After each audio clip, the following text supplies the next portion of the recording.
মিষ্টি খেতে সবাই কম বেশি আমরা খুব ভালোবাসি। সেটা যদি ঘরোয়া উপকরণে অতি অল্প সময়ে মজাদারভাবে তৈরি করা যায় তাহলে কেমন হয় বলুন তো দেখি। হ্যালো এভরিওয়ান, আসসালামু আলাইকুম। সবাইকে আবার ওয়েলকাম করছি মাইসেলফ কুকিংয়ে। চলে আসলাম নতুন আরও একটি রেসিপি নিয়ে। আজকে আমি তৈরি করেছি খুবই মজাদার সুজির মিষ্টি। তো কিভাবে এটা তৈরি করলাম সেটাই আপনাদের সাথে শেয়ার করতে চলে এসেছি। তো সুজির মিষ্টি তৈরি করতে প্রথমেই লাগবে এখানে সুজি। আমি এখানে নিয়েছি 1 কাপ পরিমাণ সুজি। এটা এখন আমি একটি প্যান গরম করে 1 চামচ পরিমাণ ঘি দিয়ে দিব। ঘিটা গলে আসতেই আমি সুজিটা প্যানে ঢেলে দেব টেলে নেওয়ার জন্য। সুজিটা দিয়ে দিলাম।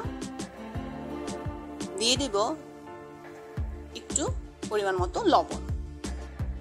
অনেকে হয়তো মিষ্টি তৈরিতে লবণ স্কিপ করেন, কিন্তু যে কোনো মিষ্টি আইটেমে আপনি যদি একটু লবণ দেন সেই মিষ্টিটা আরও ইয়াম্মি লাগে। এভাবে আমি সুজিগুলো ঘি আর লবণ দিয়ে ভালো মতো একটু টেলে নিব। এখন আমি 1 কাপ পরিমাণ দুধ দিয়ে দেব, যেন সুজিটাকে সুন্দর করে দুধের মধ্যে আরো ঘন করে আমি মাখিয়ে নিতে পারি। এভাবে অনবরত নাড়তে থাকবো। নাড়তে নাড়তে এভাবে সুজিটা ঘন হয়ে আসবে। খেয়াল রাখতে হবে প্যানে যেন লেগে না যায়। যখনই ঘন হয়ে আসবে তখন আমি এটা একটা পাত্রে সুন্দর করে গরম থাকতেই নামিয়ে নেব। দেখতে পাচ্ছেন এই মুহূর্তে কিন্তু সুজিটা এখনো গরম আছে।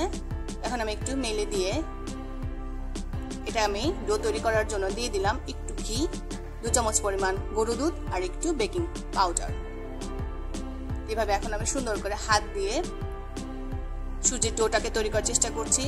খুবই গরম, আমি তারপরও এটা চেষ্টা করেছি একটু হাতে ঘি নিয়ে সুন্দর করে এইভাবে মাখিয়ে সুজির ডোটা তৈরি করে ছোট ছোট মিষ্টি আকারে তৈরি করে ফেলেছি। তো দেখতে পাচ্ছেন এভাবে আমি একটি প্লেটে গোল গোল করে এক হাত দিয়েই মিষ্টি সাইজগুলো তৈরি করেছি। আপনারা হাত দিয়েও করতে পারেন। তো সবগুলো মিষ্টি ভাবে তৈরি হয়ে গেল। এগুলো আমি এখন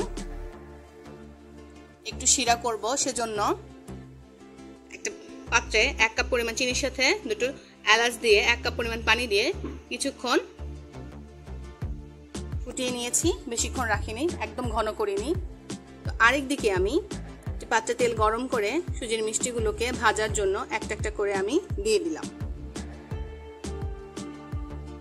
দেখতে পাচ্ছেন খুব সুন্দর কালার হয়ে এসেছে। যখন এরকম ব্রাউন কালার হয়ে যাবে তখন ভিতরে সফটনেসটা যেন ঠিক থাকে সেটা রেখে এভাবে আমি সবগুলো সুজির মিষ্টি ভেজে নিয়েছি।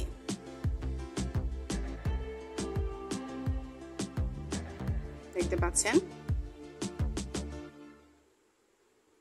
এখন আমি এগুলো শিরায় দিয়ে দেব। তো শিরাটা যখন কুসুম কুসুম গরম থাকবে একদমই, তখন এর মধ্যে আমি সুজির এই মিষ্টিগুলোকে ভিজানোর জন্য দিয়ে দিলাম।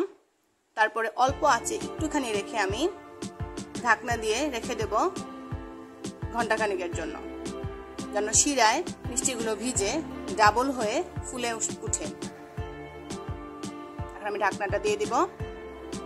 ঘন্টাখানেকের মধ্যেই দেখতে পাচ্ছেন মিষ্টিগুলো শিরা ছাড়াই আমি এভাবে উঠিয়ে রেখেছি। কি স্মুথ, কি গ্লোজি একটা লুক চলে এসেছে। মিষ্টিগুলো দেখতে পাচ্ছেন ফুলে ফেপে কতটা হয়ে গেছে। তো এর মধ্যে এখন আমি শিরাটা দিয়ে দেব। মিষ্টিগুলোর উপরে আমি সুন্দর করে শিরা ঢেলে দিচ্ছি। দেখতে আরো ইয়াম্মি লাগছে, খেতে তো অসাধারণ।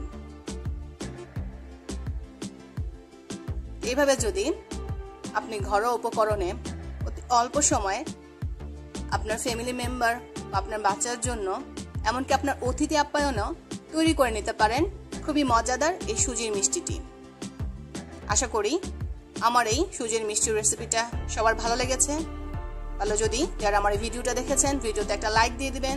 তার সাথে আমার এই সুজির মিষ্টি সম্পর্কে কমেন্টস করে অবশ্যই জানাবেন। আর চ্যানেলটি যদি সাবস্ক্রাইব না করে থাকেন অতি দ্রুত চ্যানেলটি সাবস্ক্রাইব করে নেবেন। আর যারা এ পর্যন্ত আমার এই চ্যানেলটি সাবস্ক্রাইব করেছেন তাদেরকে অসংখ্য অসংখ্য ধন্যবাদ।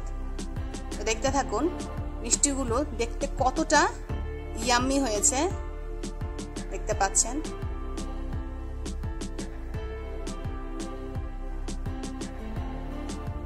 আমি একটা মিষ্টি ভাবে একটু কেটে দেখিয়ে দিচ্ছি।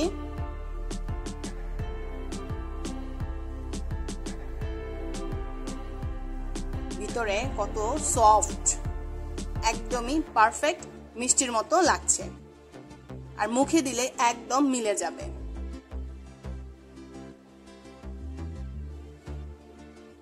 সবাই ভালো থাকবেন, পরবর্তীতে আবার চলে আসবো। আল্লাহ হাফেজ।